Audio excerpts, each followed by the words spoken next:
Hello and welcome back to Sheffield Banjo Lessons. It is Richard here, and today we are going to be looking at ornamentation on the banjos. So when we talk about ornamentation, we are talking about the techniques that are the slides, the hammer-ons and the pull-offs predominantly. And this lesson is going to look into those and help you build really fundamentally sound ornamentation on the banjo.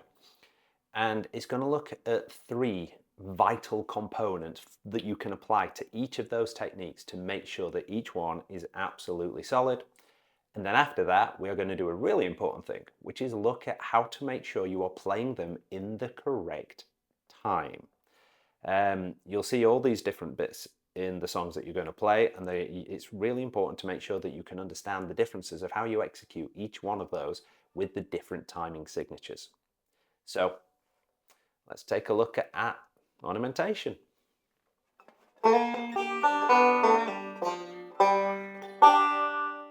So, ornamentation on the banjo. Well, I said earlier we're going to look at the three important parts, like the three building blocks of ornamentation. That's where we're going to start. And these are super important. And every technique, whether it's a slide or pull off or a hammer-on, can really benefit from having these three components in there and you in control of those to make sure that they are voiced correctly and fully for you. And those three components are an origin, a destination, and then a journey. And what that means is the origin is a starting note, the destination is the end note, and the journey is going to be just how we get there. Whether it's a slide, a hammer, or whether it's a pull-off. Right, and all three parts of those techniques have to be there and strong for you to have that technique.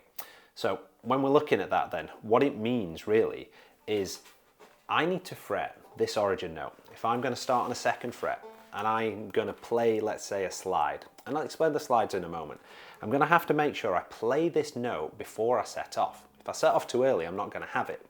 So the origin has to be played before I move. The destination note, well, I have to reach it, don't I? So I can't finish too early. So if I want to go to the fourth fret, I can't finish on the third. And actually, I need to make sure I'm holding it down at the end so that that voice is two. But the important part then is if it's the slide, I need to make sure that I get there using a slide. And that's going to be the journey. And the journey is going to be how you sort of conduct the mechanic of each of those techniques. So for the slide, very quickly, I just need to make sure I'm holding it down and moving through. Yeah. And if you hear if any of these steps are sort of incorrectly done, I might cheat the origin and have, and I don't get that first note. If I cheat the destination and come off, you don't get a full sound. And if I lift from the sliding technique, again, it doesn't voice. So those three important parts. You need your origin note to be nice and strong and sound and picked. You need to reach your destination note and still be held down wherever you need to be. And then you need to make sure that the journey's correct and you don't cheat that.